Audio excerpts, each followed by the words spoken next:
Mi propia sangre me abandonó en el hospital mientras yo rogaba por mi vida. Nunca pensé que escribiría estas palabras. Hoy, yo voy a contarte algo que nunca pensé que contaría. Y si tú por un segundo sientes que esto parece familiar, solo pido que dejes un like y te suscribas, porque esta historia puede ayudar a alguien a acercarse al amor de Dios. Amén. Me llamo Carmen Esperanza Morales. Tengo 68 años y vivo en una casa de adobe en el barrio de San Ángel, en Ciudad de México. Mis manos, manchadas por las décadas de lavar, cocinar y trabajar, sostienen cada mañana el mismo rosario desgastado que me regaló mi madre hace 40 años. Las cuentas están suaves como guijarros de río, pulidas por millones de avemarías, susurradas en la soledad de mis madrugadas.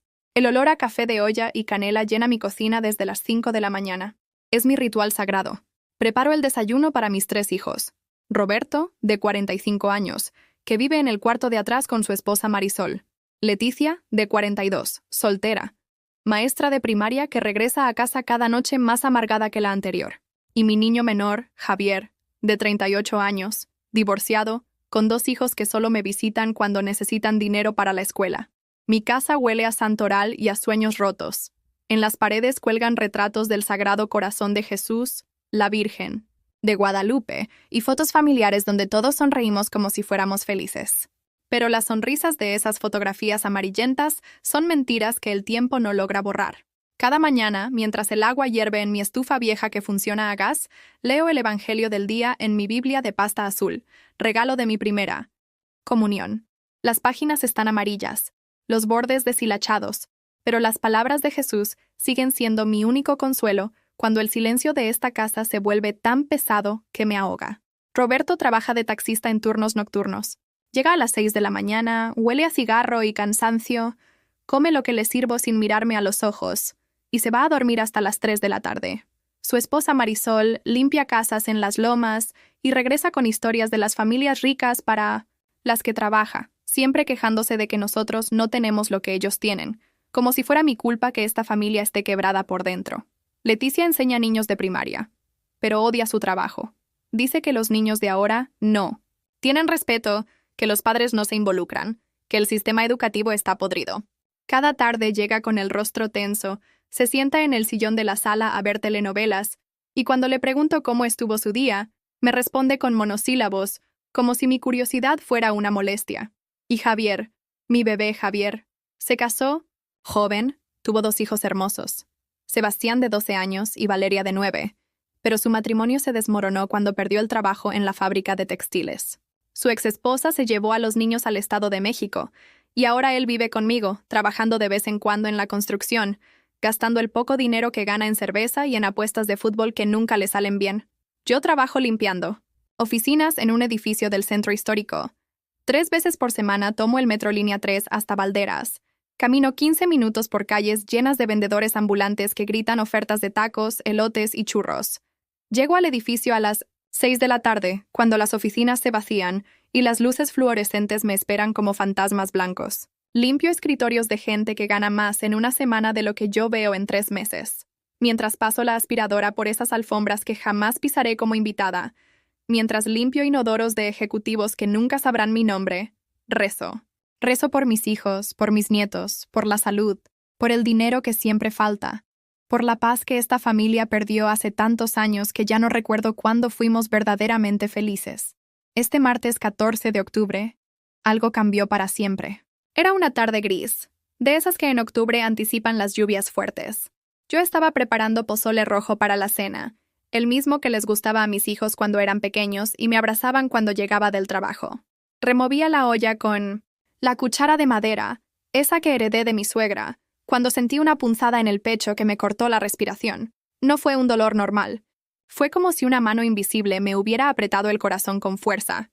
Las piernas se me aflojaron, la vista se me nubló, y caí al piso de la cocina, derramando la olla caliente sobre las baldosas que mi difunto esposo Ramiro había puesto con sus propias manos hace 20 años.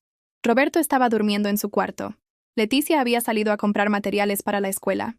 Javier se había ido desde la mañana y no sabía dónde andaba. Yo quedé tirada en el piso, sola, viendo cómo el pozole se extendía como un río rojo entre mis dedos, mientras susurraba: «Virgencita, No me dejes morir sola. No así. Logré arrastrarme hasta el teléfono de la sala y marcar el número de 1970. Leticia. Sonó 5 veces antes de que contestara, molesta. ¿Qué quieres, mamá? Estoy comprando. Hija, me duele mucho el pecho. Creo que... Ay, mamá, no empieces con tus dramas. Ya vas a ver que es aire. Tómate un té de manzanilla y ya. Leticia, por favor, no puedo respirar bien. Está bien, ahorita llego. Pero no te pongas histérica. Colgó. Me quedé en el piso, con el teléfono en la mano, escuchando el sonido del tono demarcado como si fuera un cántico funeral. El dolor en el pecho se intensificaba, mis manos temblaban, y por primera vez en mucho tiempo tuve miedo. No miedo, de morir. Miedo de morir sola, olvidada. Como si mi vida no hubiera valido nada. Roberto siguió durmiendo. El sonido de mi caída, mis gemidos de dolor, la olla estrellándose contra el piso. Nada lo despertó, o fingió no escuchar. Como siempre, cuando Leticia llegó 1 hora después, me encontró recostada en el sillón, sudando frío, con la mano apretada contra el pecho. Me miró con fastidio, como si mi dolor fuera un capricho. ¿Ya se te pasó tu teatro? Me preguntó mientras dejaba sus bolsas en la mesa. Hija, creo que necesito ir al doctor. Ay, mamá, mañana tengo mucho trabajo. Los niños me entregaron tarea hasta el techo. ¿No puedes esperarte al fin de semana? Me quedé callada. En ese momento entendí algo que me dolió más que la punzada en el pecho. Para mis propios hijos yo era un estorbo, una molestia, una obligación que cumplían a regañadientes. Esa noche no pude dormir. El dolor en el pecho había disminuido, pero algo más profundo me carcomía por dentro. Me quedé despierta hasta las 3 de la mañana, recostada en mi cama individual con el crucifijo colgado en la pared frente a mí, recordando todos los años que había entregado mi vida entera a esta familia que ahora me trataba como un mueble viejo. Recordé cuando Roberto tenía 8 años y se enfermó de neumonía. Yo trabajaba entonces de costurera en una maquiladora, ganando una miseria, pero cuando el doctor dijo que el niño necesitaba medicinas caras y nebulizaciones cada 4 horas, no dudé ni un segundo. Vendí mi máquina de coser Singer, la que había sido mi herencia de mi madre, la que representaba mi único medio de hacer dinero extra. La vendí por la mitad de su valor a una vecina que sabía de mi desesperación. Durante 3 semanas, me quedé despierta cada noche, poniendo paños fríos en la frente de Roberto, dándole sus medicamentos, rezando el rosario completo cada vez que su respiración se agitaba. Ramiro trabajaba doble turno en la fábrica de cemento y llegaba rendido, así que toda la responsabilidad cayó sobre mis hombros. No importaba. Era mi hijo, mi bebé. Cuando Roberto se recuperó, nunca me agradeció. Ni siquiera de adulto, cuando le conté la historia, mostró una pizca de reconocimiento. Solo dijo, «Ay, mamá, eso ya pasó. ¿Para qué estar recordando cosas viejas?» Con Leticia fue peor. Cuando tenía 15 años, quedó embarazada de un muchacho del barrio que la abandonó en cuanto se enteró. Leticia lloraba día y noche, avergonzada, con miedo de que los vecinos chismosearan. Yo la abracé. Le dije que todo iba a estar bien, que juntas íbamos a salir adelante. Vendí mis aretes de oro, los únicos que tenía, los que Ramiro me había regalado en nuestro 5º aniversario, para pagar la consulta con un ginecólogo privado. Pero Leticia perdió el bebé a los 3 meses. Una madrugada despertó sangrando, gritando de dolor. La llevé cargando hasta la clínica porque no teníamos dinero para un taxi. Esperé 8 horas en una silla de plástico en la sala de espera, rezando con mi rosario, pidiendo a la Virgen que salvara a mi nieta o nieto, pidiendo que mi hija no sufriera más. Cuando salió del quirófano, Leticia me miró con ojos vacíos y me dijo, «Esto es tu culpa. Si hubieras tenido dinero desde el principio, si no fuéramos tan pobres, esto no habría pasado». Desde ese día, algo se rompió entre nosotras. Leticia se volvió amarga, resentida, como si yo fuera responsable de todas las tragedias de su vida.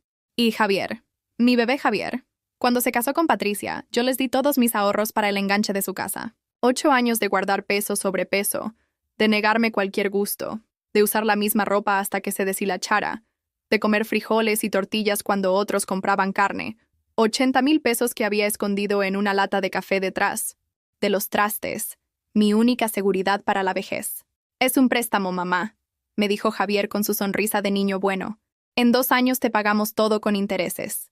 Nunca me pagó ni un peso. Cuando su matrimonio se acabó, perdió la casa, y mis ahorros se esfumaron con ella. Cuando le recordé el dinero, se enojó conmigo. «¿En serio me vas a cobrar, mamá? ¿A tu propio hijo? ¿Qué clase de madre eres? Me levanté de la cama y fui a la cocina a prepararme un té de manzanilla. Mientras esperaba que hirviera el agua, miré la foto de mi boda que está pegada en el refrigerador con un imán, de la Virgen de Guadalupe. Ramiro y yo sonreíamos, jóvenes, llenos de esperanza. Él tenía puesto su único traje, planchado por mi madre la noche anterior. Yo llevaba el vestido blanco que había cosido con mis propias manos, trabajando de noche durante 2 meses. Ramiro, susurré a la foto. ¿Qué hice mal? ¿Por qué nuestros hijos me ven como si fuera su enemiga? Ramiro había muerto hace 5 años de un infarto masivo. Murió en el trabajo, cargando bultos de cemento, bajo el sol de abril. Nunca se quejó de nada. Nunca me reprochó los sacrificios que hacíamos por los hijos. Carmen, me decía cuando yo dudaba, los hijos son bendición de Dios. Todo lo que hagamos por ellos, Dios nos lo va a recompensar. Pero Dios parecía haberse olvidado de mí. Durante los días siguientes al dolor en el pecho, ninguno de mis hijos me preguntó cómo me sentía. Roberto seguía con su rutina de taxista nocturno, llegando cansado, comiendo sin hablar, durmiendo hasta tarde. Marisol siguió quejándose de todo. Del trabajo, del dinero, del barrio, de la casa. Esta casa se está cayendo a pedazos, decía mientras desayunaba el café que yo le servía. Las casas de las señoras para las que trabajo tienen 2 pisos. Jacuzzi, jardín, y nosotros aquí, amontonados como en vecindad. Leticia regresaba cada tarde más hosca. Los niños de su escuela la tenían estresada, según ella, pero yo sabía que el problema era más profundo. Mi hija nunca había podido olvidar la pérdida de su bebé, nunca había vuelto a enamorarse, nunca había permitido que alguien se acercara a su corazón. Se había vuelto dura, cortante, como si la vida le debiera algo que nunca le había dado. Una noche, mientras cenábamos quesadillas con el poco queso que había quedado de la quincena, Leticia comenzó otra de sus letanías de quejas. Los padres de familia de la escuela son unos flojos. No revisan las tareas de sus hijos, no van a las juntas, no cooperan para los festivales. Luego quieren que uno haga milagros con niños que no tienen educación en casa. Hija, le dije con voz suave, tal vez esos papás también están trabajando, mucho como nosotros antes. Ay, mamá, no compares. Tú y papá eran de otra generación. Ustedes sí sabían educar. Los de ahora solo quieren que la escuela haga todo. Roberto levantó la vista de su plato. Leticia tiene razón. Antes los niños respetaban, ahora todos son malcriados. Como los nietos que tengo, dijo Marisol con sarcasmo, refiriéndose a Sebastián y Valeria, que ya no venían a visitarme porque su madre les había llenado la cabeza de mentiras sobre nosotros. Javier, que había llegado oliendo a cerveza, se defendió. Mis hijos no son malcriados. Su madre es la que los manipula contra mí. Por algo te dejó, murmuró Leticia. ¡Cállate! ¡Ya estuvo bueno!, grité, alzando la voz por primera vez en meses. En esta mesa no se habla así. Los 4 me miraron como si hubiera dicho una blasfemia. Roberto frunció el ceño. ¿Y ahora qué te pasa? ¿Estás en tus días o qué? Tengo 68 años, Roberto. Ya no tengo esos días. Pues actúas como si fueras quinceañera. Muy temperamental últimamente. Me quedé callada. Terminé mi quesadilla en silencio, lavé los platos mientras ellos se fueron a ver televisión y me encerré en mi cuarto.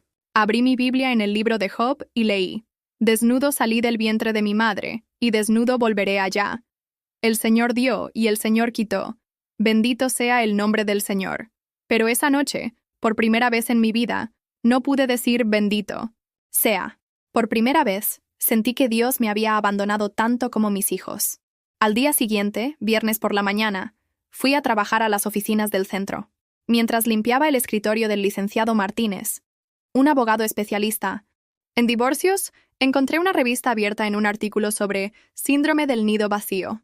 Decía que muchas madres se deprimían cuando los hijos se independizaban, pero yo tenía el problema contrario. Mis hijos nunca se habían independizado, pero me trataban como si no existiera. Esa tarde, cuando regresé a casa, encontré a Javier, sentado en la mesa de la cocina con papeles extendidos frente a él. Me acerqué con curiosidad. ¿Qué estás viendo, hijo? Son los papeles del divorcio. Patricia quiere quedarse con la mitad de todo. ¿La mitad de qué? Si ya perdieron la casa, la mitad de lo que tengas tú, mamá. Se me heló la sangre. ¿Cómo? Como yo soy tu hijo y vivo aquí, ella dice que tiene derecho a una parte de esta casa cuando tú te mueras. Javier, esta casa está a mi nombre y pienso vivir muchos años más. Ay, mamá, no seas dramática. Claro que vas a vivir, pero Patricia contrató a un abogado bien listo. Dice que como yo dependo económicamente de ti, ella tiene derechos sobre tu patrimonio. Yo no tengo patrimonio, hijo. Solo tengo esta casa vieja y muchas deudas. Bueno, pero la casa vale algo, ¿no? En San Ángel los terrenos están caros. Me senté en la silla, frente a él, con las piernas temblando. ¿Estás de acuerdo con ella? No, mamá, claro que no. Pero tengo que defenderme. Si no peleo, se va a quedar con todo. ¿Y qué quieres que haga yo? Pues, podrías hablar con Patricia, explicarle que esta casa es para todos nosotros, no solo para ella. Javier, Patricia no me habla desde que se divorciaron. Por eso, mamá, necesitas hacer un esfuerzo. Por mí, por tus nietos. Lo miré a los ojos, buscando algo del niño que había sido, del muchacho que me abrazaba cuando tenía pesadillas, pero solo vi a un hombre de 38 años que quería que su madre de 68 resolviera los problemas que él había creado. Está bien, hijo. Veré qué puedo hacer. Esa noche no recé el rosario. Me quedé viendo el techo, pensando en todas las veces que había puesto a mis hijos antes que a mí misma, antes que a Dios, antes que a mi propia dignidad. Y por primera vez en mi vida me pregunté si tanto amor había valido la pena. ¿Dónde estáis? Dolores en el pecho regresaron 3 días después, pero esta vez más fuertes. Era domingo por la mañana, y yo me estaba preparando para ir a misa de 8 en la parroquia de San José. Me había puesto mi vestido azul marino, el que uso para ocasiones especiales, y estaba peinándome frente al espejo del tocador cuando la punzada me cortó la respiración como un cuchillo. Me agarré del borde del tocador, viendo mi reflejo, pálido en el espejo agrietado. No, Dios mío, no ahora, susurré. Déjame llegar a tu casa primero. Pero mis piernas no me sostenían. Caí sentada en la cama, sudando frío, con el corazón golpeando tan fuerte que podía escucharlo en mis oídos. Toqué la pared que separa mi cuarto del de Roberto y Marisol. Roberto, por favor. Nada. Solo el sonido del ventilador, de techo y la televisión encendida del otro lado. Toqué más fuerte hasta que me dolieron los nudillos. Roberto, ayúdame. Finalmente escuché pasos arrastrados y la voz molesta de Marisol. Ay, ¿ahora qué quiere? Creo que me está dando otro ataque, logré decir entre jadeos. ¿Otro? Doña Carmen, ya le dije que esos son nervios. Mejor tómese un té y déjenos dormir. Ayer trabajé doble turno. Por favor, duele mucho. Roberto está dormido. Y yo no puedo hacer nada. Si tanto le duele, llame a una ambulancia. ¿Con qué dinero? Pues no sé. Pregúntale a Leticia. Los pasos se alejaron, la televisión subió de volumen. Y yo me quedé sola, apretando mi rosario contra el pecho, sintiendo cómo cada respiración era una lucha contra algo invisible que quería ahogarme. Logré llegar hasta el teléfono de la sala, marcando con dedos temblorosos el número de Leticia. Sonó 8 veces antes de que contestara. ¿Qué pasó ahora, mamá? Hija, me duele mucho el pecho otra vez. ¿Puedes llevarme al doctor? ¿En domingo? Mamá, es mi único día libre. Tengo que planear las clases de la semana, revisar tareas, preparar material. Leticia, por favor. Creo que es serio. Ay, mamá, usted siempre cree que todo es serio. La semana pasada era lo mismo y no era nada. Mejor descanse y mañana vamos al seguro. ¿Al seguro? Sabes que ya no tengo derecho. Perdí el seguro cuando dejé de trabajar en la maquiladora. Pues entonces no sé qué decirle. Yo no tengo dinero para doctores privados. Colgó. El tono demarcado resonó en mis oídos como un requiem. Me quedé ahí sentada, en el sillón desgastado de la sala, viendo las fotos familiares en la repisa.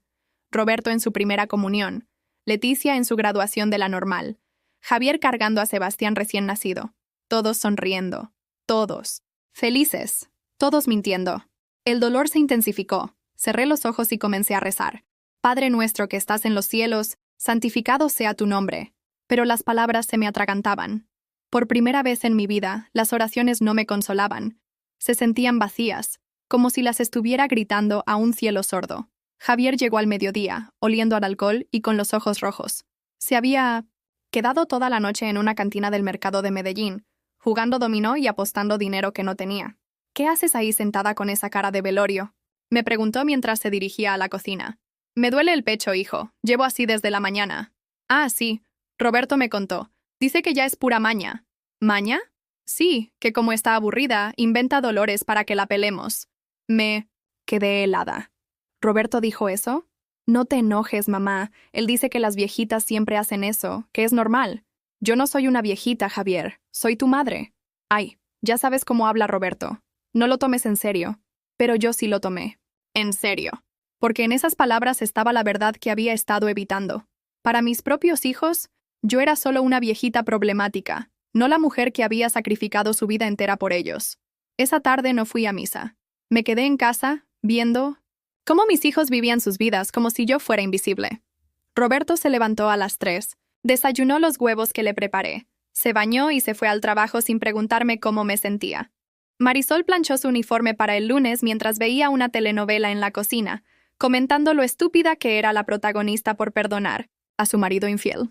Los hombres siempre hacen lo mismo, decía mientras movía la plancha con movimientos bruscos. Se buscan una mujer joven y bonita, y a la esposa la dejan como trapo de cocina. Ramiro nunca me fue infiel, dije desde mi silla. Ay, doña Carmen, ¿cómo va a saber? Los hombres son muy listos para esconder sus cochinadas. Ramiro era un buen hombre. Todos son buenos cuando están muertos. Ya no pueden hablar para defenderse. Sus palabras me dolieron más que las punzadas en el pecho. No solo estaba insultando a mi difunto esposo, sino que estaba sugiriendo que yo había sido una tonta por confiar en él. Una tonta por haber sido feliz.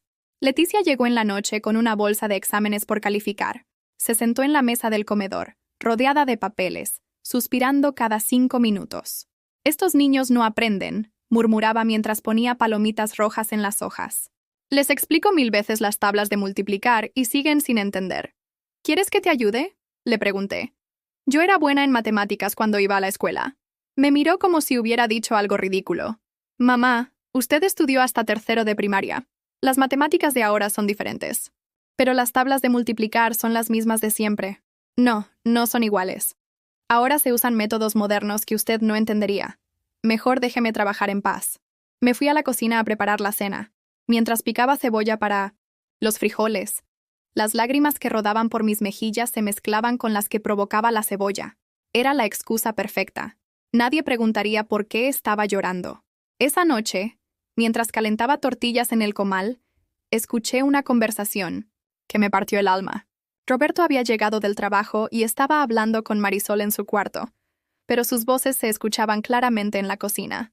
Tu mamá está cada día más rara, decía Marisol. Hoy me despertó temprano con sus gritos de dolor. Ya me tiene harta. Ya sé. Ayer Leticia me dijo lo mismo, que mi mamá anda muy dramática últimamente. A mí me parece que está deprimida, o que se está volviendo loca de la vejez. Puede ser. Mi abuela materna se puso igual antes de morirse. Primero empezó con dolores inventados, después se volvió maniática. ¿Y qué van a hacer? No sé. Javier dice que deberíamos llevarla con un psiquiatra. O a un asilo. No mames, Marisol. No está tan mal. Ahorita no. Pero va empeorando. Y yo no me voy a hacer cargo de una loca. Tranquila. Si se pone muy mal, pues ya veremos qué hacemos. Dejé caer la tortilla al suelo. Se me aflojaron las piernas y tuve que agarrarme del borde de la estufa para no caerme. Mi propio hijo estaba hablando de mí como si fuera un problema que había que resolver, como si fuera una carga que eventualmente tendría que ser descartada. Me recargué contra la pared de la cocina, cerrando los ojos, y por primera vez en mi vida adulta, sentí que Dios se había olvidado completamente de mí. ¿Dónde estaba cuando mis hijos planeaban deshacerse de mí? ¿Dónde estaba cuando mi corazón se rompía en pedazos cada día? ¿Dónde estaba la recompensa que Ramiro decía que recibiríamos por sacrificarnos por nuestros hijos? A la mañana siguiente, lunes, algo dentro de mí cambió. Me levanté más temprano que de costumbre, pero no para preparar desayuno. Me vestí con mi mejor ropa, la que guardaba para ocasiones especiales, y salí de la casa sin decirle a nadie a dónde iba. Caminé por las calles de San Ángel hasta llegar a la iglesia de San José. Pero por primera vez en décadas, no entré. Me quedé parada frente a la puerta de madera tallada, viendo a las señoras que llegaban a misa de 7 con sus velos y sus rosarios, y me pregunté si ellas también se sentían abandonadas por el Dios al que le rezaban con tanta devoción. Una de ellas, doña Esperanza Ruiz, mi vecina de toda la vida, se acercó a saludarme. Buenos días, Carmen. ¿No vas a entrar? Ya va a empezar la misa. No hoy, Esperanza. ¿Te sientes bien? Te veo pálida. Por un momento pensé en contarle todo. En 1960 decirle que mis hijos me querían meter a un psiquiátrico, que planeaban deshacerse de mí, que ya no sabía si Dios escuchaba mis oraciones. Pero doña Esperanza tenía 5 hijos que la adoraban, nietos que la visitaban cada domingo, una familia que la trataba como reina. Estoy bien. Mentí. Solo un poco cansada. Ah, la edad, hija. A todas nos llega. Pero mira qué bendición, que tienes a tus 3 hijos viviendo contigo. Yo que tengo a los míos regados por todo México, y tú que los tienes cerquita. Sí, murmuré. Qué bendición. Ándale, entra conmigo. Vamos a pedirle a San José que cuide a nuestras familias. Otro día, Esperanza. Otro día. Me alejé de la iglesia, caminando sin rumbo por las calles que había recorrido toda mi vida. Pasé por la tortillería donde compraba desde que era joven, por la tienda de don Aurelio donde Ramiro compraba cigarros, por la escuela primaria donde estudiaron mis hijos. Todo me parecía diferente ahora, como si estuviera viendo mi vida desde afuera, como si fuera la historia de otra persona. Una mujer que había entregado todo y había terminado con nada. Una mujer que había criado hijos ingratos que ahora querían librarse de ella. Cuando regresé a casa 3 horas después, encontré a Leticia esperándome en la sala, con cara de preocupación fingida. ¿Dónde andaba, mamá? La estuvimos buscando. Fui a caminar. ¿A caminar? ¿Usted? Pero si nunca sale sola. Bueno, hoy salí. ¿Se siente bien? Se ve diferente. Estoy igual que siempre, Leticia. Pero no era cierto. Algo había cambiado en esas 3 horas. Algo se había roto definitivamente, y no sabía si algún día se podría reparar. El martes por la tarde, mientras limpiaba las oficinas del centro, me desmayé en el baño del 5º piso. Desperté en el suelo de azulejo frío, con el sabor metálico de la sangre en la boca y un dolor punzante en la cabeza donde me había golpeado contra el lavabo. No sé cuánto tiempo estuve inconsciente, pero cuando logré incorporarme, ya era de noche y el edificio estaba vacío. Llamé a Roberto desde el teléfono de la oficina del licenciado Martínez. Sonó 15 veces antes de que contestara. ¿Bueno? Roberto. Soy yo. Me desmayé en el trabajo. ¿Puedes venir por mí? ¿Desmayaste? ¿Otra vez con tus dramas? No es drama, hijo. Me golpeé la cabeza. Estoy sangrando. ¿Y qué quieres que haga? Estoy trabajando. No puedo dejar el taxi. Por favor. No tengo dinero para un taxi. Pídele a Leticia. Ya la llamé. No contesta. Pues camínate. O llama a una ambulancia. Roberto. Ay, mamá, ya me cansé de sus berrinches. Arrégleselas. Como pueda. Colgó. Me quedé sosteniendo el teléfono, escuchando el tono demarcado mientras la sangre de mi frente goteaba sobre los papeles del escritorio. Marqué el número de Javier. Buzón de voz. Volví a llamar a Leticia. Nada. Tuve que caminar desde el centro hasta San Ángel. 40 minutos bajo la lluvia de octubre, con la ropa mojada pegándose a mi cuerpo, con la cabeza palpitando y los zapatos chapoteando en los charcos de las banquetas rotas. Los camiones pasaban salpicándome agua sucia, y yo iba rezando en voz baja. Dios mío, ayúdame a llegar a casa. Solo eso te pido, que llegue a casa. Cuando finalmente llegué, temblando de frío y dolor, encontré a toda la familia cenando. Pozole en la mesa de la cocina. Pozole que yo había dejado preparado en la mañana antes de irme a trabajar. Los 4 comían tranquilamente, riendo por algo que había dicho Marisol sobre una telenovela. Al verme entrar empapada y con sangre seca en la frente, Leticia apenas levantó la vista de su plato. ¿Por qué vienes tan tarde? Y toda mojada. Me desmayé en el trabajo. Los llamé, pero nadie. Ay, mamá, otra vez con eso. Siéntese a cenar. Le serví pozole. Necesito curarme esta herida. Después, primero cene que se le va a enfriar la comida.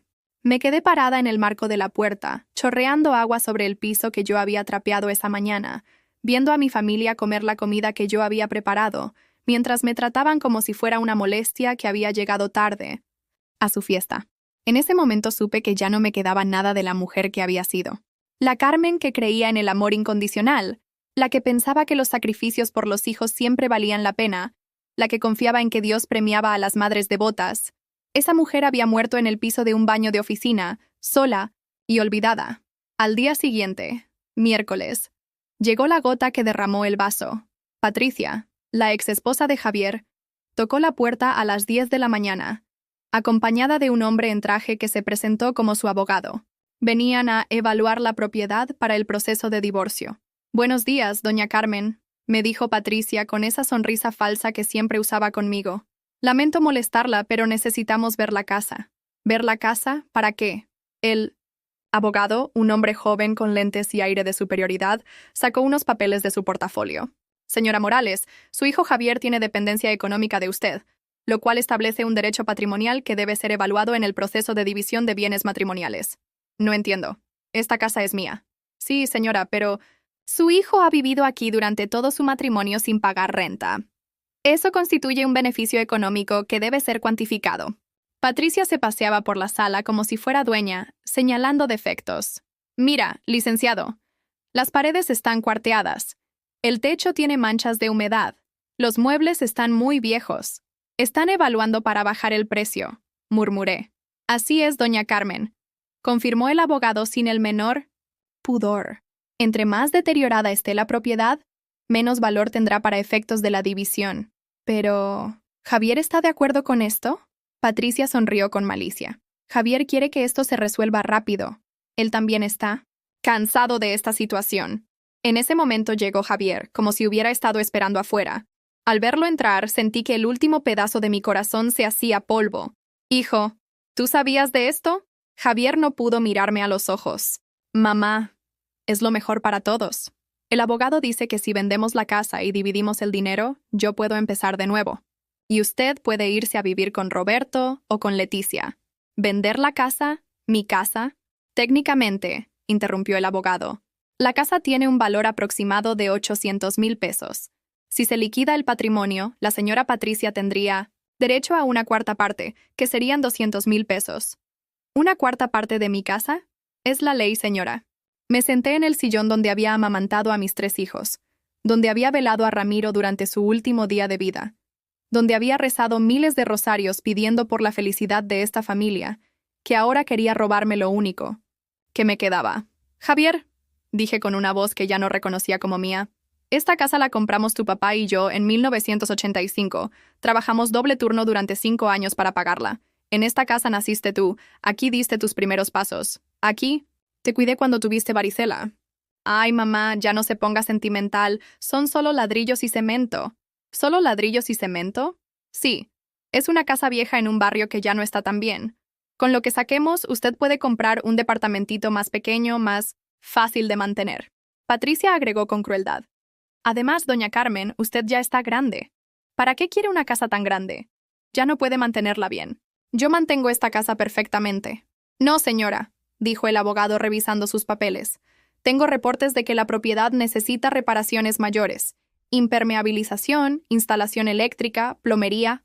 ¿Reportes de quién? Javier bajó la cabeza. Mamá, yo le pedí a un albañil que viniera a checar. ¿Tú trajiste gente a evaluar mi casa sin decirme? Es que necesitaba saber cuánto valía realmente. En ese momento entendí que no había sido una casualidad que Javier hubiera vuelto a vivir conmigo después de su divorcio. No había sido amor filial ni necesidad económica. Había sido una estrategia, una forma de reclamar derechos sobre mi propiedad. Todo había sido calculado. Quiero que se vayan de mi casa, dije poniéndome de pie. Señora Morales, insistió el abogado, esto se puede resolver de manera civilizada. He dicho que se vayan. Patricia me miró con desprecio. No sé. Ponga histérica, doña Carmen. Esto va a pasar quiera o no. Es mejor que coopere. Fuera de mi casa. Cuando se fueron, Javier se quedó parado en la sala, mirándome como si yo fuera la mala de la película.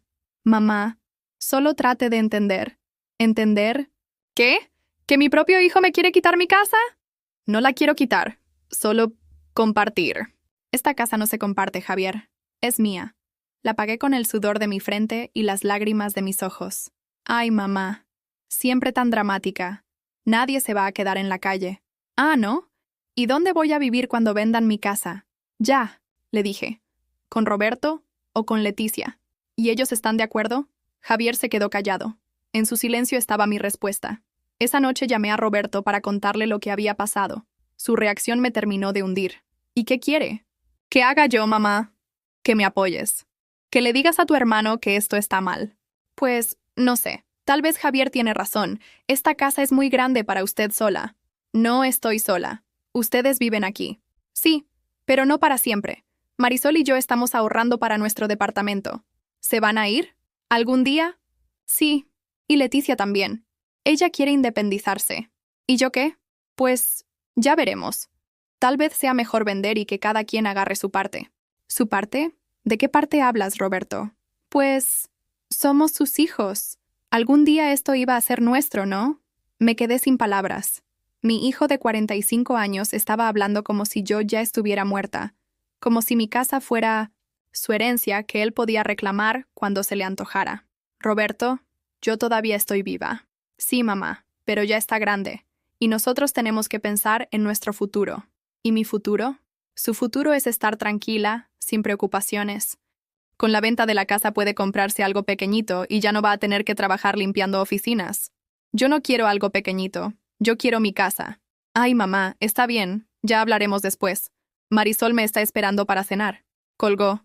Y yo me quedé sentada en la oscuridad de la sala, entendiendo finalmente la verdad que había estado evitando durante meses. Mis 3 hijos se habían puesto de acuerdo, para deshacerse de mí. No era casualidad que todos vivieran en mi casa sin pagar renta. No era casualidad que Javier hubiera regresado justo cuando se divorció. No era casualidad que Roberto estuviera ahorrando para su departamento. Habían estado esperando el momento perfecto para liquidar mi patrimonio y dividirse las ganancias. Y yo, como la tonta que había sido toda mi vida, había facilitado mi propia destrucción. Los había mantenido, los había cuidado, los había perdonado. Todo mientras ellos planeaban cómo robarme lo único que me daba dignidad, mi hogar. Esa noche no pude dormir. Me quedé sentada en la mecedora de mi cuarto, la misma donde había arrullado a mis 3 bebés, viendo las fotos de mi mesita de noche.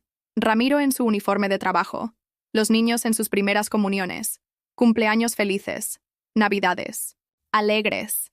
Todo mentira, todo una ilusión que yo había construido para no ver la realidad. Había criado 3 extraños que solo esperaban mi muerte para repartirse mis bienes. A las 5 de la mañana, tomé la decisión más difícil de mi vida. Me vestí con mi mejor ropa, guardé mis documentos importantes en una bolsa, tomé mi rosario y los pocos ahorros que tenía escondidos en mi ropero, y salí de mi casa sin decirle a nadie a dónde iba. Pero antes de cerrar la puerta, me detuve en el marco y susurré: Dios mío, si todavía me escuchas, ayúdame a encontrar la fuerza para defenderme. Ya no puedo seguir siendo la víctima de mis propios hijos. Cerré la puerta y empecé a caminar hacia un futuro que no conocía, pero que ya no podía ser peor que el presente que estaba dejando atrás. Caminé por las calles de San Ángel, durante 3 horas, sin rumbo fijo, cargando mi bolsa con los documentos de la casa y sintiendo por primera vez en décadas que mis pasos me pertenecían. No iba a ningún trabajo que me explotara. No regresaba a una casa donde me despreciaban. No cumplía ninguna obligación impuesta por otros. Simplemente caminaba. Me detuve frente a la notaría pública de la Avenida Revolución, donde Ramiro y yo habíamos firmado las escrituras de nuestra casa hace 38 años. El licenciado Hernández, que nos había atendido entonces, ya había muerto, pero su hijo había heredado el negocio. Respiré profundo, apreté mi rosario contra el pecho y entré. «Buenos días», le dije a la secretaria. «Necesito hablar con el licenciado Hernández sobre unos documentos. ¿Tiene cita?» «No, pero es urgente. Se trata de mi casa». El licenciado Hernández hijo me recibió en su oficina llena de libros de leyes y títulos universitarios enmarcados. Era un hombre de unos 50 años, con cabello gris y una mirada amable que me recordó a su padre. «Doña Carmen, ¿verdad? Mi padre me platicó mucho de usted y don Ramiro. Lamento su pérdida». «Gracias, licenciado. Vengo porque necesito proteger mi casa». Le conté todo. La conspiración de mis hijos, la demanda de Patricia, las presiones para vender, las amenazas, veladas. El licenciado me escuchó sin interrumpir, tomando notas en una libreta. «Doña Carmen», me dijo cuando terminé, «legalmente usted está en una posición muy fuerte. La casa está a su nombre únicamente. Ni sus hijos ni su exnuera tienen derecho legal sobre la propiedad. Pero ¿no es cierto lo que dice el abogado de Patricia? ¿Que por mantener a Javier tengo que darle algo? Es una interpretación muy forzada de la ley. Javier es un adulto que eligió vivir con usted. No hay contrato de renta, no hay acuerdo de manutención. Él simplemente se aprovechó de su bondad maternal. ¿Y qué puedo hacer? Varias cosas. Primero, puedo enviar una carta de cese y desista a la abogada de Patricia, dejando claro que cualquier intento de reclamar derechos sobre su propiedad resultará en demanda por intimidación. Segundo, puede desalojar a sus hijos de su casa si así lo desea. ¿Desalojar a mis propios hijos? Doña Carmen, perdone que sea directo, pero sus hijos son adultos que la están abusando económica y emocionalmente. Usted tiene derecho a vivir en paz en su propia casa. Me quedé callada, procesando palabras que nunca había escuchado aplicadas a mi situación. Abuso económico, abuso emocional. ¿Era eso lo que había estado viviendo? ¿Abuso de mis propios hijos? ¿Cuánto costaría todo esto? Para una mujer como usted, que trabajó toda su vida y crió a su familia con sacrificio, no cobraré nada. Mi padre siempre decía que había que ayudar a la gente buena. Salí de la notaría con una sensación extraña en el pecho. No era alivio, completo, pero tampoco era el peso asfixiante que había cargado durante meses. Era algo nuevo, esperanza. Por primera vez en mi vida adulta, alguien me había dicho que yo tenía derechos, que podía defenderme, que no tenía que soportar el maltrato solo porque venía de mis hijos. Regresé a casa a las 2 de la tarde. Roberto estaba despierto, sentado en la mesa de la cocina comiendo los frijoles que yo había dejado preparados en la olla de barro. Al verme entrar, frunció el ceño. ¿Dónde andaba? Llegó Leticia preguntando por usted. Fui a arreglar unos asuntos. ¿Qué asuntos? Asuntos míos, Roberto. Me miró sorprendido. Nunca le había respondido así. Siempre había sido sumisa, explicativa, justificando. Cada movimiento como si necesitara su permiso para existir. ¿Está bien, mamá? Se oye rara. Estoy perfectamente bien. Fui a mi cuarto y saqué de mi ropero una maleta vieja que no había usado desde mi luna de miel. La puse sobre la cama y comencé a empacar mi ropa. Roberto apareció en la puerta. ¿Qué está haciendo? Empacando. ¿Para qué? Me voy unos días. ¿A dónde? Roberto, tengo 68 años. No necesito pedir permiso para salir de mi propia casa. ¿Pero a dónde va? No puede irse así nomás. Claro que puedo. En ese momento llegó Leticia de la escuela, cargando su bolsa de exámenes. Al ver la maleta sobre mi cama, se alarmó. ¿Qué pasa aquí? ¿Por qué está empacando? Le dije a Roberto. Me voy unos días. ¿A dónde? ¿Con quién? Mamá, usted no conoce a nadie fuera de la familia. Pues es hora de conocer gente nueva. Leticia y Roberto se miraron como si yo hubiera perdido la razón. Estaban acostumbrados a una Carmen sumisa, predecible, que nunca tomaba decisiones sin consultarlos. Esta nueva Carmen los desconcertaba. Mamá, insistió Leticia, no puede irse así. ¿Quién va a cuidar la casa? ¿Quién va a hacer la comida? Roberto tiene 45 años y Marisol 38. Creo que pueden cuidarse solos. Pero ¿y nosotros qué vamos a comer? Lo mismo que comerían si yo me muriera mañana. Un silencio incómodo llenó la habitación. Por primera vez, mis hijos se enfrentaban a la posibilidad de que yo no estuviera disponible para servirlos eternamente. En ese momento llegó Javier, y Roberto se apresuró a contarle lo que estaba pasando. Los tres se reunieron en mi cuarto, como un consejo de guerra. Mamá, dijo Javier con esa voz melosa que usaba cuando quería manipularme. ¿Por qué está enojada? Si es por lo de la casa, podemos hablar. No tiene que irse. No estoy enojada, Javier. Estoy cansada. ¿Cansada de qué? De ustedes. La palabra cayó como una bomba. Nunca había sido tan directa, tan honesta. Siempre había endulzado mis quejas, las había disfrazado de preocupación maternal, las había suavizado para no herir sus sentimientos. Pero ya no me quedaba energía para mentiras piadosas. ¿Cansada de nosotros? Repitió Leticia, fingiendo estar herida. ¿De sus propios hijos? Sí, Leticia. Cansada de limpiar, cocinar y mantener una casa para 3 adultos que me tratan como sirvienta. Cansada de trabajar para sostener a gente que me critica por todo. Cansada de ser invisible en mi propia familia. Ay, mamá, no exagere. Nosotros la queremos. Ah, sí. ¿Cuándo fue la última vez que alguno de ustedes me preguntó cómo me siento? ¿Cuándo fue la última vez que me agradecieron la comida?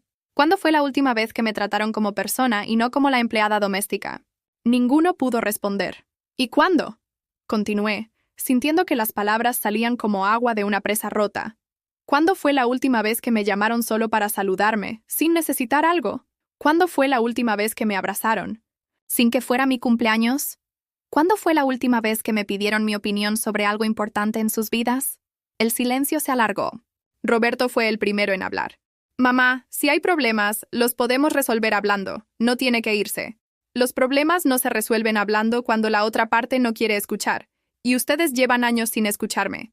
Pero ¿dónde se va a ir? Insistió Leticia. No tiene dinero, no conoce a nadie. Tengo mis ahorros y tengo mi fe. Es más de lo que tenía cuando me casé con su padre. Marisol llegó del trabajo y se unió al coro de protestas. Doña Carmen, no puede irse así. ¿Qué van a decir los vecinos? ¿Que sus hijos la corrieron?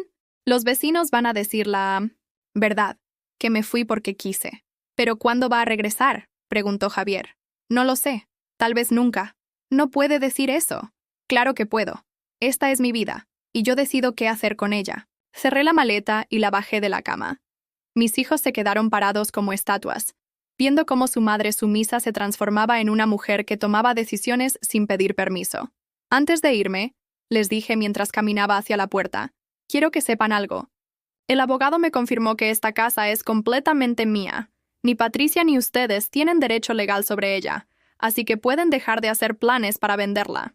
¿Fuiste con un abogado?, preguntó Javier pálido. Fui a protegerlo, que es mío, como debía haber hecho hace mucho tiempo. Mamá, dijo Roberto con voz temblorosa, no haga tonterías. Piénselo bien. Roberto, por primera vez en mi vida estoy pensando con claridad. Tomé mi bolsa de mano, mi rosario y mi maleta. En la puerta de la sala me detuve y los miré. Por última vez. Cuando yo era niña, les dije, mi madre me enseñó que los hijos eran una bendición de Dios, que valía la pena cualquier sacrificio por ellos, que el amor de madre era lo más puro que existía. Durante 68 años, creí esas palabras. Pero ustedes me han enseñado que estaba equivocada, que hay límites para todo, incluso para el amor de madre. «Mamá, no se vaya», gritó Leticia, pero ya no sonaba a preocupación genuina, sino a pánico por perder su sirvienta gratuita. «Que Dios los bendiga», les dije, «y que les enseñe lo que yo no pude enseñarles, que el respeto se gana, no se exige». Salí de mi casa, la misma casa donde había sido feliz con Ramiro, donde había criado a mis hijos con amor infinito, donde había envejecido creyendo que moriría rodeada de familia agradecida. Pero también salí de la casa donde había sido humillada, ignorada, maltratada y traicionada por las mismas personas que más había amado en el mundo. Caminé hacia la avenida principal, con mi maleta en una mano y mi bolsa en la otra, sintiendo algo que no había sentido en décadas, que mi vida me pertenecía. No sabía a dónde iba, pero sabía de dónde venía. Y por primera vez en mucho tiempo, hacia adelante parecía mejor que hacia atrás. Al llegar a la esquina, me detuve frente a la imagen de la Virgen de Guadalupe que estaba pintada en la pared de la tienda de don Aurelio. Saqué mi rosario y susurré, «Virgencita, ya no te pido que cambies a mis hijos. Te pido que me des fuerza para cambiar yo, para encontrar la dignidad que perdí y la paz que merezco. En el nombre de tu Hijo Jesús, amén». Y seguí caminando, sin voltear atrás. Me hospedé en una casa de huéspedes cerca del centro histórico, un lugar sencillo pero limpio que me costaba 200 pesos por noche. La dueña, doña Esperanza Ruiz, era una mujer de mi edad que me recibió sin hacer preguntas incómodas. «Aquí todas las mujeres que llegan tienen sus historias», me dijo mientras me mostraba la habitación pequeña pero acogedora. «Y todas merecen respeto mientras las resuelven». Por primera vez en años, desperté sin la obligación de preparar desayuno para nadie más que para mí. Me levanté a las 8 de la mañana, sin prisa, y bajé al comedor común donde doña Esperanza servía café de olla y pan dulce. Había otras mujeres desayunando, una maestra jubilada de Toluca que había venido a visitar museos, una señora de Puebla que acompañaba a su hija a tratamientos médicos, una viuda de Guadalajara que estaba vendiendo una propiedad. ¿Y usted, doña Carmen?, me preguntó la señora de Puebla. ¿Qué la trae por la capital? Vine a resolver unos asuntos legales, respondí, sintiendo extraño decir la verdad sin dar explicaciones completas. «Ah, qué bueno que las mujeres de nuestra edad ya no nos dejemos de nadie», comentó la viuda de Guadalajara. «Yo también vine sola. Mis hijos querían manejar todo, pero les dije, esta es mi propiedad y yo la vendo como me parezca. No porque seamos viejas significa que seamos tontas». Sus palabras resonaron en mi corazón. No éramos tontas, solo habíamos sido demasiado generosas. Al tercer día en la casa de huéspedes, mi teléfono comenzó a sonar constantemente. Primero Roberto, después Leticia, luego Javier, después Marisol. Incluso recibí llamadas de vecinos que mis hijos habían mandado para presionarme. Doña Esperanza del barrio, la misma que había encontrado en la iglesia, me llamó preocupada. «Carmen, hija, ¿dónde estás? Tus hijos están desesperados. Dicen que te fuiste sin decir nada y que están muy preocupados». «Estoy bien, Esperanza. Solo necesitaba tiempo para pensar». «Pero mujer, una familia se arregla hablando, no huyendo. Llevo 30 años hablando, Esperanza. Ya me cansé de que nadie me escuche». Colgué y apagué el teléfono. Necesitaba silencio para encontrar las palabras que diría cuando regresara, porque sabía que tenía que regresar, no para quedarme callada como siempre, sino para enfrentar la situación de una vez por todas. Durante esos días, me dediqué a caminar por el centro histórico, visitando iglesias que no conocía. En la Catedral Metropolitana, Me senté durante horas frente al altar mayor, no rezando las oraciones automáticas de siempre, sino hablando con Dios como si fuera mi amigo más cercano. Señor, le dije en voz baja mientras los turistas paseaban. A mi alrededor, durante toda mi vida creí que el sufrimiento silencioso era virtud, que soportar maltrato por amor era lo que querías de mí.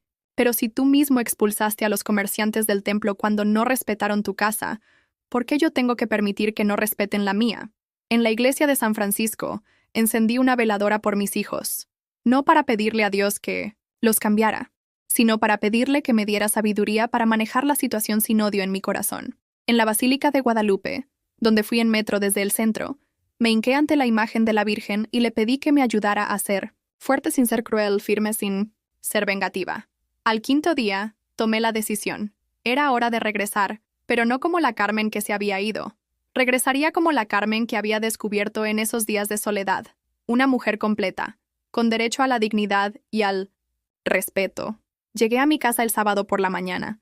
Toqué la puerta de mi propia casa, porque ya no me sentía con derecho a entrar sin anunciarme.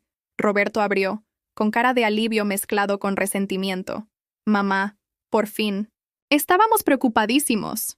Necesitamos hablar, le dije. Todos. Quiero que llames a Leticia y a Javier.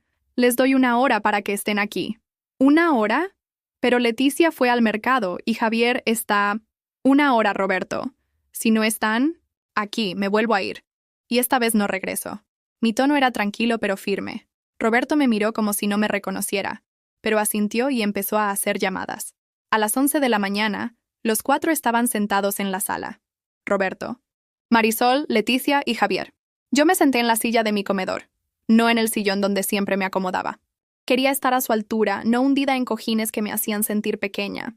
«Tienen algo que decirme», comencé.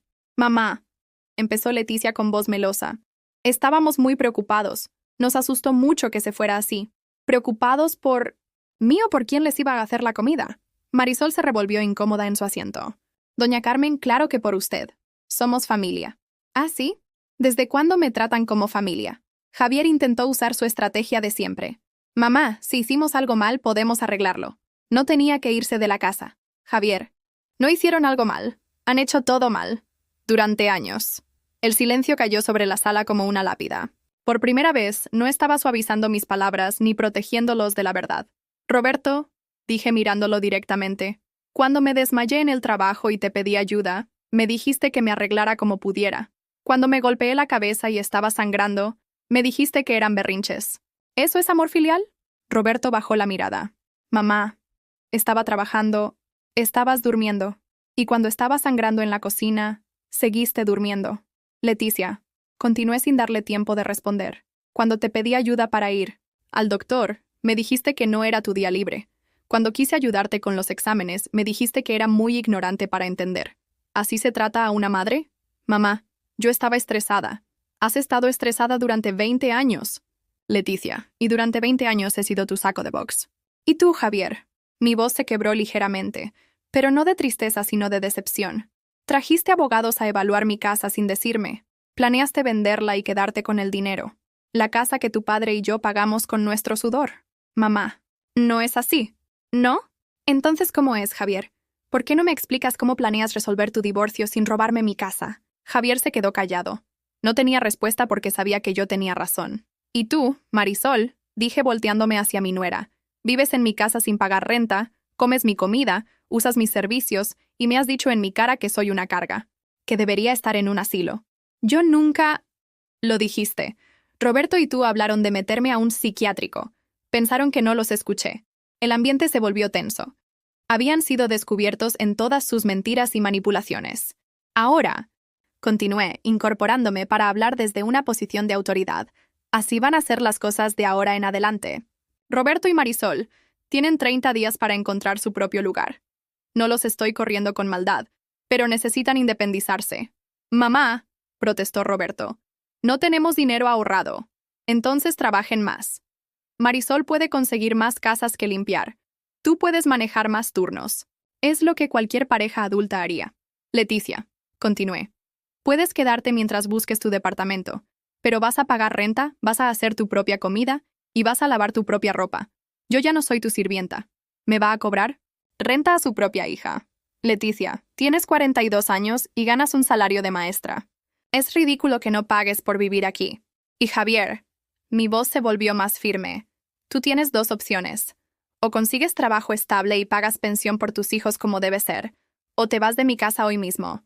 No voy a mantener a un hombre que no mantiene a sus propios hijos. Mamá, está siendo muy injusta. ¿Injusta? Javier, ¿sabes qué es injusto? Que un hombre de 38 años trate de robarle la casa a su madre viuda. Eso es injusto. Nosotros no la estamos robando. Ah, ¿no?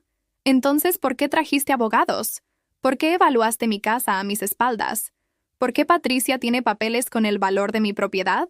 No pudieron responder porque no había respuesta que los justificara. Además, agregué sacando los papeles que había llevado en mi bolsa.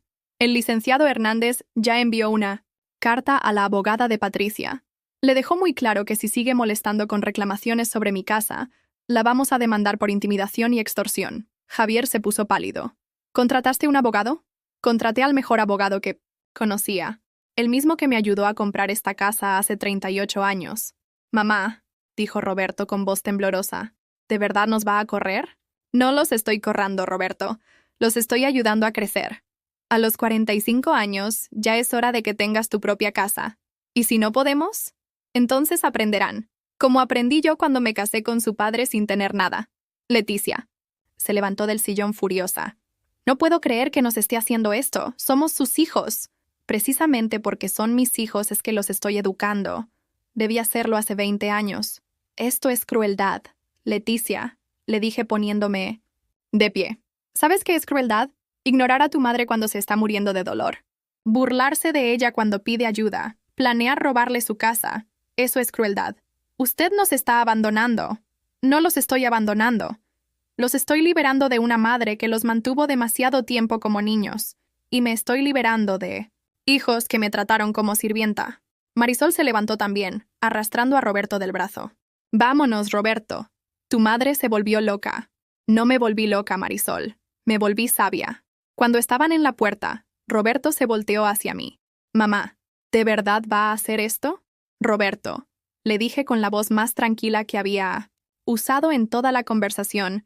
Durante 68 años he hecho lo que otros querían que hiciera. Los últimos años de mi vida los voy a vivir como yo quiera vivirlos. Con dignidad, con respeto y con paz. ¿Y si necesita algo? Ah, ¿quién le va a llamar?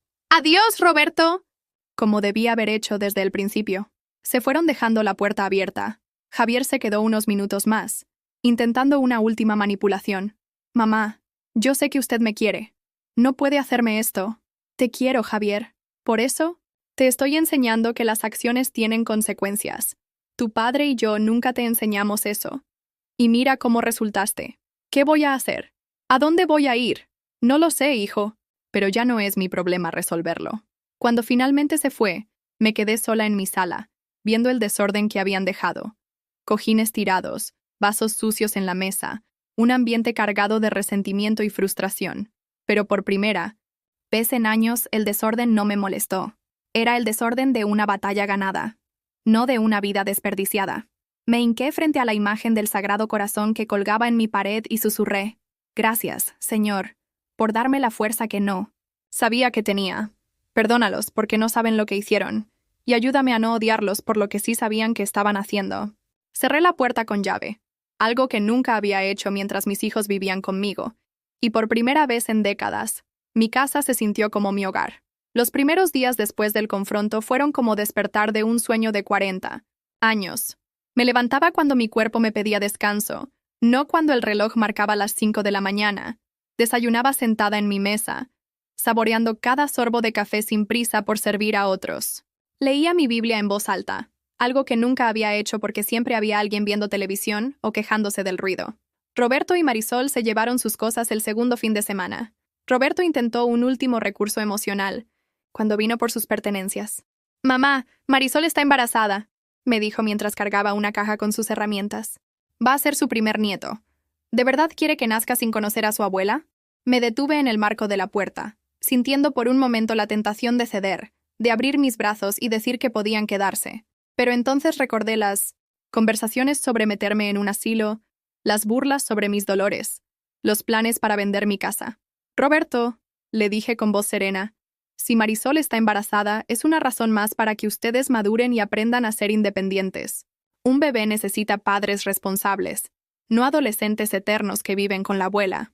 ¿Y usted no quiere conocer a su nieto? Claro que quiero conocerlo, pero quiero que cuando venga a visitarme, sea porque me respetan, no porque me necesitan. Fueron sin despedirse. Marisol ni siquiera volteó a verme, pero yo me quedé en mi ventana viendo cómo el taxi se alejaba, y por primera vez en meses no sentí culpa. Sentí alivio. Leticia tardó más en procesarlo. Durante las primeras semanas, cumplió a regañadientes con pagar renta y hacer su propia comida, pero su resentimiento llenaba la casa como humo tóxico. Llegaba de la escuela y se encerraba en su cuarto, salía solo para usar la cocina, y cuando nos cruzábamos en los pasillos, me miraba como si fuera una extraña malvada. Una noche la encontré llorando en la mesa del comedor, rodeada de exámenes sin calificar. ¿Qué te pasa, hija?, le pregunté, sintiendo el instinto maternal que nunca podría eliminarse completamente. Nada que le importe, me respondió sin levantar la vista. Leticia, puedes estar enojada conmigo, pero sigo siendo tu madre. ¿Ah, sí? ¿Qué clase de madre cobra renta a su hija y la obliga a cocinar? Una madre que quiere preparar a su hija para la vida real. La vida real es que las familias se apoyan, no se abandonan. Me senté frente a ella viendo las lágrimas que no quería mostrarme. Leticia, ¿sabes por qué nunca te casaste? ¿Qué tiene que ver eso? Tiene que ver con todo. Nunca te casaste porque nunca aprendiste a ser independiente. Siempre. Has tenido a mamá para cocinar, limpiar, resolver problemas. ¿Qué hombre va a querer casarse con una mujer de 42 años que todavía vive como adolescente en casa de su madre? Sus ojos se llenaron de más lágrimas. Pero esta vez, no de rabia sino de dolor. Yo perdí a mi bebé, mamá. Después de eso, nunca pude... Lo sé, hija, y lo lamento todos los días. Pero eso pasó hace 20 años. Ya es hora de que sanes, de que vivas, de que te des una oportunidad de ser feliz. ¿Cómo voy a ser feliz si ni siquiera sé cómo? ¿Vivir sola? Aprendiendo. Día a día. Como aprendemos todo en la vida. Esa noche, Leticia y yo tuvimos la primera conversación real que habíamos tenido en años. Me contó sobre su depresión después de perder el bebé, sobre cómo se había refugiado en el trabajo y en vivir conmigo para no enfrentarse al dolor. Me habló de hombres que la habían cortejado, pero que ella había rechazado por miedo. Tenía miedo de volver a quedar embarazada y volver a perder todo. Me confesó. Era más fácil quedarme aquí, donde todo era predecible. Hija, le dije tomando sus manos, Dios no nos da más dolor del que podemos soportar, pero tampoco nos da felicidad si no estamos dispuestos a arriesgarnos por ella. 3 semanas. Después, Leticia me sorprendió anunciándome que había aceptado una invitación del profesor de educación física de su escuela para ir a cenar. Se llama Fernando, me dijo con una sonrisa tímida que no había visto en su cara desde que era niña. Es viudo, tiene 2 hijos adolescentes. Me pidió que fuéramos a un restaurante italiano el sábado. ¿Ibas a ir? Creo que sí. Ya es hora, ¿verdad?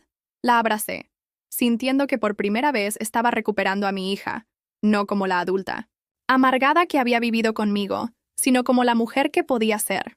Javier fue el más difícil. Después de irse de la casa, desapareció durante un mes completo.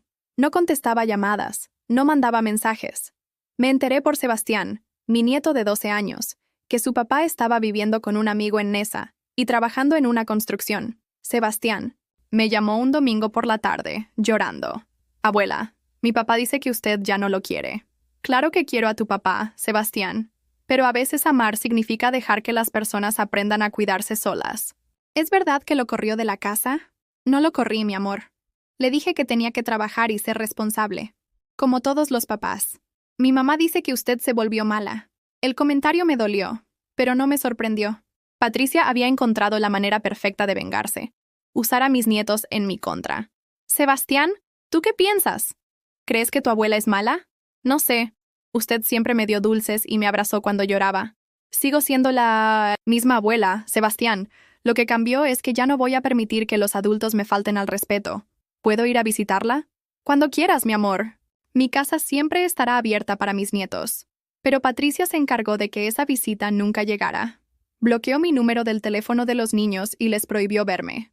Su abuela abandonó a la familia. Les dijo según me contó una vecina que la escuchó.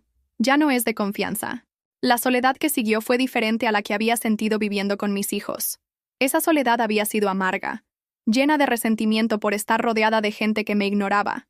Esta nueva soledad era limpia, elegida, llena de posibilidades. Comencé a asistir a un grupo de oración de mujeres los martes por la noche en la parroquia de San José.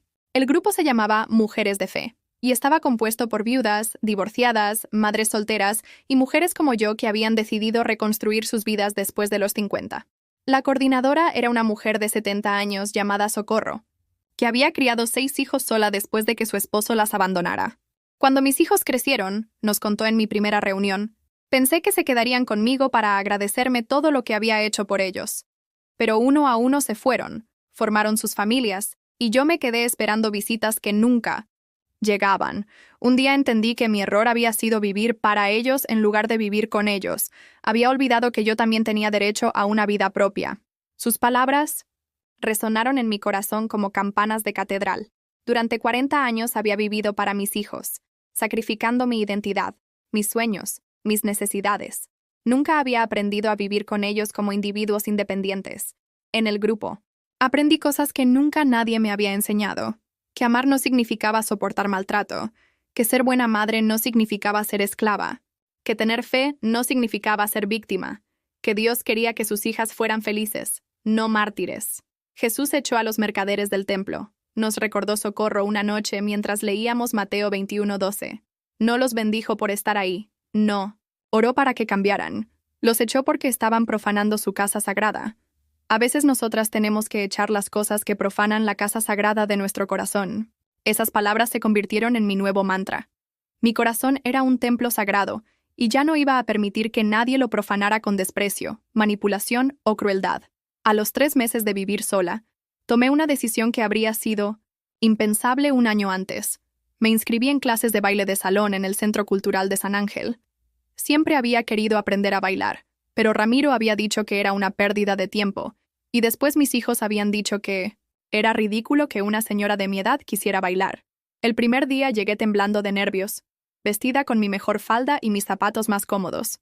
El instructor, un hombre galante de unos 60 años, llamado Maestro Arturo, me recibió con una sonrisa cálida.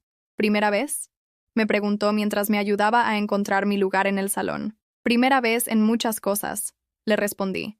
Las primeras veces son las mejores. No tiene miedo de equivocarse porque no sabe cómo se supone que debe ser perfecto. Durante las siguientes 2 horas aprendí pasos básicos de danzón y bolero.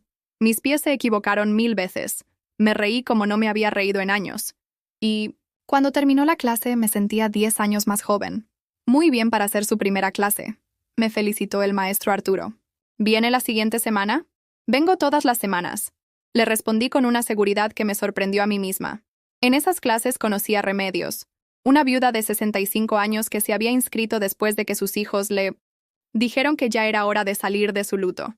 Al principio pensé que era una broma cruel de sus hijos, pero después entendí que había sido un regalo. Estuve triste durante 5 años después de que murió mi Joaquín, me contó mientras practicábamos un vals lento. Mis hijos se preocuparon porque ya no salía, ya no reía, ya no cocinaba con ganas. Un día mi nuera me dijo: «Suegra, usted se está muriendo en vida. Mi esposo necesita una madre viva, no un fantasma». Al principio me ofendí, pero después entendí que tenía razón. ¿Y no te sientes culpable por ser feliz sin tu esposo? Al principio sí, pero después pensé, si yo me muriera antes que Joaquín, ¿querría que él se quedara encerrado llorándome el resto de su vida? Claro que no. Querría que fuera feliz, que viviera, que honrara mi memoria siendo la mejor versión de sí mismo. Sus palabras me hicieron pensar en Ramiro. ¿Qué habría querido él para mí? ¿Que me quedara para siempre siendo la sirvienta de nuestros hijos ingratos? ¿O que encontrara la felicidad que merecía? Esa noche, parada frente a la foto de mi boda que seguía en mi mesita de noche, le hablé a Ramiro como si estuviera ahí.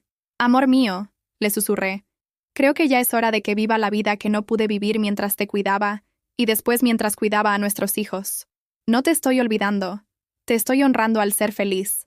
Cuando terminé de hablar, una brisa extraña entró por la ventana cerrada de mi cuarto, moviendo las cortinas como si alguien me estuviera dando su bendición, y por primera vez desde su muerte, sentí que Ramiro estaba en paz, y que yo también podía estarlo. Al cuarto mes de mi nueva vida, algo extraordinario pasó. Leticia llegó a casa una noche con Fernando, el profesor que había conocido, y me anunció que se iban a casar en 6 meses. ¿Tan rápido?, le pregunté. No con desaprobación, sino con sorpresa. «Mamá», me dijo con una sonrisa radiante. «Cuando sabes que algo es correcto, ¿para qué esperar? Fernando y yo ya no somos niños. Sabemos lo que queremos. ¿Y dónde van a vivir? Fernando tiene una casa en Coyoacán. Vamos a vivir ahí con sus hijos. ¿Y vas a dejar de pagar?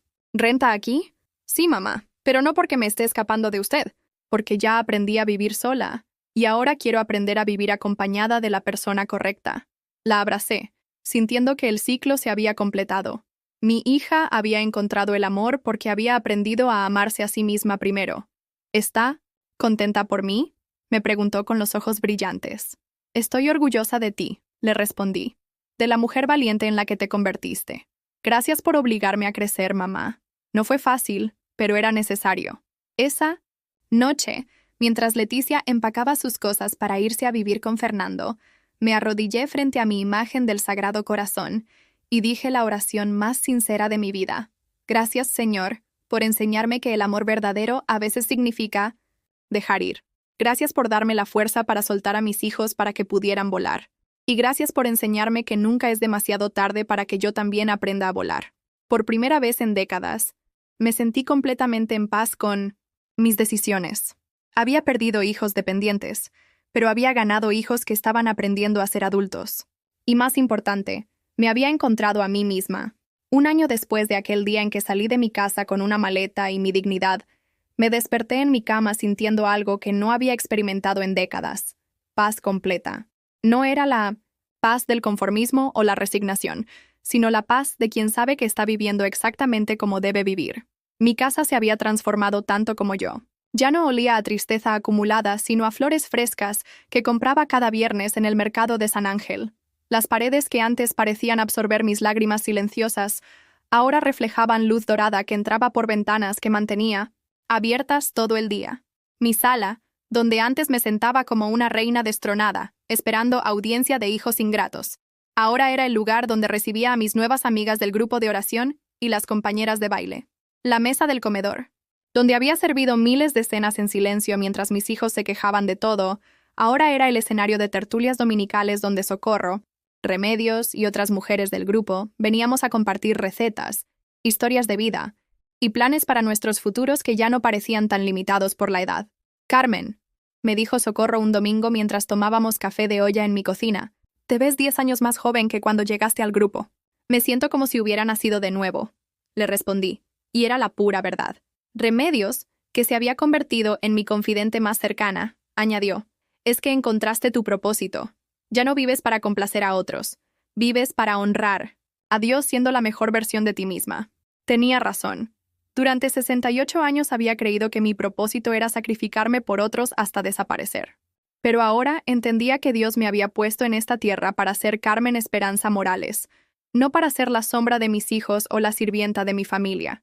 Mis mañanas comenzaban con una rutina que había diseñado para mí, no para otros. Me levantaba a las 7, desayunaba tranquila mientras leía el Evangelio del día.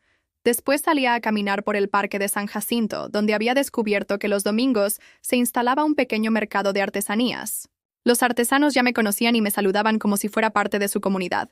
«Doña Carmen», me gritaba don Eusebio, que vendía plantas medicinales.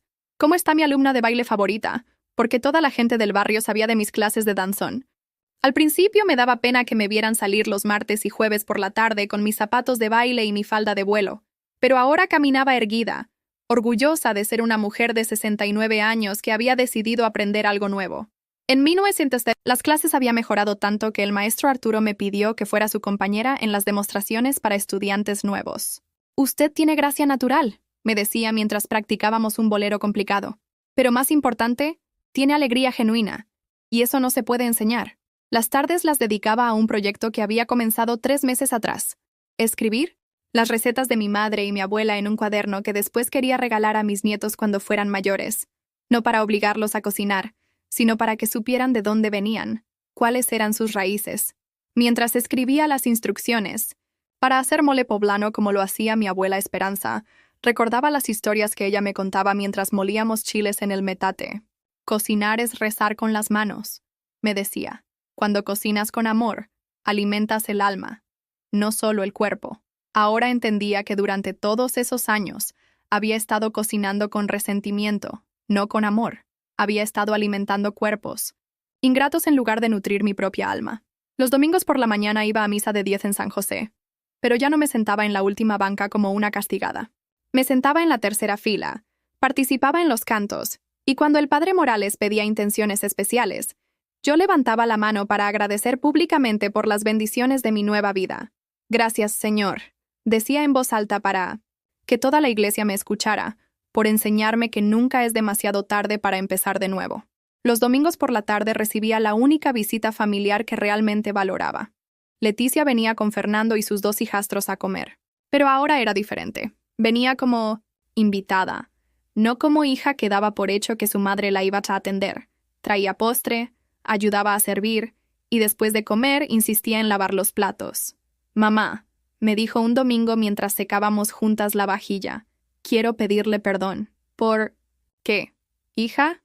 Por todos los años que la traté como empleada doméstica, por no valorar todo lo que hizo por nosotros. Ya está perdonado, Leticia. Desde hace mucho. ¿Cómo puede perdonar tan fácil? Porque guardar rencor es como tomar veneno esperando que el otro se muera. Yo ya perdí muchos años siendo infeliz. Los que me quedan los voy a vivir en paz. ¿Y mis hermanos? ¿También los perdona? Esa era la pregunta que más me dolía responder, pero la que más claridad me daba sobre mi crecimiento. Los perdono, pero no los busco. Roberto eligió continuar con su resentimiento. Cuando nació su bebé hace 4 meses, me enteré por los vecinos, no por él. Javier sigue culpándome por haberlo abandonado en lugar de agradecerme por haberlo obligado a madurar. Si ellos quieren una relación conmigo, saben dónde vivo. Pero no voy a rogarles cariño nunca más. ¿No extraña a sus nietos? Los extraño terriblemente, admití, secándome una lágrima que siempre aparecía cuando pensaba en Sebastián y Valeria. Pero prefiero extrañarlos con dignidad que verlos siendo utilizada como instrumento de chantaje. Esa era la parte más difícil de mi nueva vida. La ausencia de mis nietos. Patricia había cumplido su amenaza de alejarlos de mí. Les había dicho que su abuela había abandonado a la familia y que ya no era una persona de confianza. Los niños de 12 y 10 años no tenían la madurez para entender la situación, así que simplemente aceptaron la versión de su madre. Pero había aprendido que amar significaba soltar, incluso cuando doliera hasta los huesos. Una tarde de noviembre, mientras regaba las plantas de mi pequeño jardín trasero que había rescatado del abandono, escuché el timbre de mi casa. Cuando abrí la puerta me encontré con una sorpresa que me cortó la respiración. Sebastián estaba parado en mi portal, solo con una mochila escolar y los ojos rojos de haber llorado. «Abuela», me dijo con voz quebrada, «¿puedo pasar?» Lo abracé sin hacer preguntas, sintiendo cómo mi corazón se expandía hasta casi reventar de felicidad. Lo llevé a la cocina, le preparé chocolate caliente como cuando era pequeño, y esperé a que él estuviera listo para hablar. «Mi papá y mi mamá se pelearon muy feo», me contó finalmente. «Y mi papá se fue de la casa otra vez. Mi mamá dice que es su culpa por haberlo consentido tanto cuando era niño. ¿Y tú qué piensas?» «No sé qué pensar, abuela, pero quería verla. La extraño mucho. Yo también te extraño, mi amor. ¿Es verdad que usted abandonó a la familia?» Respiré profundo, sabiendo que esta era mi oportunidad de decir la verdad, sin involucrar a un niño en problemas de adultos. «Sebastián, ¿tú qué harías si alguien te tratara mal todos los días?» «Pues, me alejaría de esa persona». Eso fue lo que hice yo. Me alejé de personas que me trataban mal, aunque fueran de mi familia. ¿Pero no se supone que la familia siempre debe estar junta? La familia debe estar junta cuando se ama y se respeta. Cuando no hay amor ni respeto, estar juntos solo hace daño. ¿Y usted ya no ama a mi papá? Amo mucho a tu papá, pero no puedo obligarlo a que me ame a mí. Sebastián se quedó pensativo, tomando su chocolate a pequeños sorbos. ¿Puedo venir a visitarla a veces? Puedes venir cuando quieras, mi amor. Pero tienes que hablar con tu mamá primero. Yo no quiero problemas con ella. Es que ella dice que usted se volvió mala. ¿Tú qué opinas? ¿Te parece que tu abuela es mala? Me miró con esos ojos inteligentes que había heredado de su abuelo Ramiro. No, abuela. Me parece que está más contenta que antes. Esa observación de un niño de 12 años fue más sabia que todo lo que habían dicho los adultos de mi familia en el último año. Sebastián se quedó 2 horas. Jugamos dominó como cuando era pequeño. Le enseñé a hacer tortillas de harina y le conté historias de cuando su papá era niño. Cuando se fue, me prometió que encontraría la manera de venir a verme más seguido. Abuela, me dijo antes de irse, ¿es verdad que aprendió a bailar? Sí, mi amor. ¿Puede enseñarme?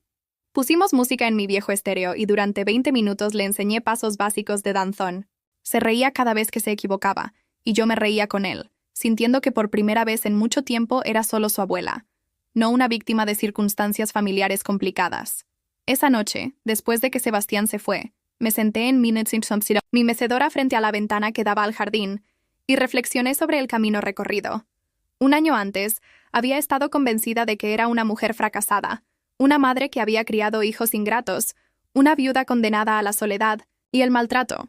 Pero mirando mi jardín florecido, escuchando el silencio pacífico de mi casa, recordando las risas de mis clases de baile y las oraciones profundas de mi grupo, entendí que no había fracasado. Había aprendido. Había aprendido que el amor propio no es egoísmo, sino supervivencia.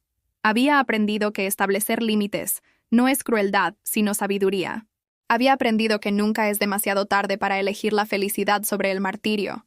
Mi reflejo en la ventana me mostró a una mujer de 69 años, con el cabello canoso pero los ojos brillantes, con arrugas que contaban historias, de dolor pero también de superación, con las manos que habían trabajado toda la vida pero que ahora también sabían aplaudir en las clases de baile y hojearse en nuevos libros.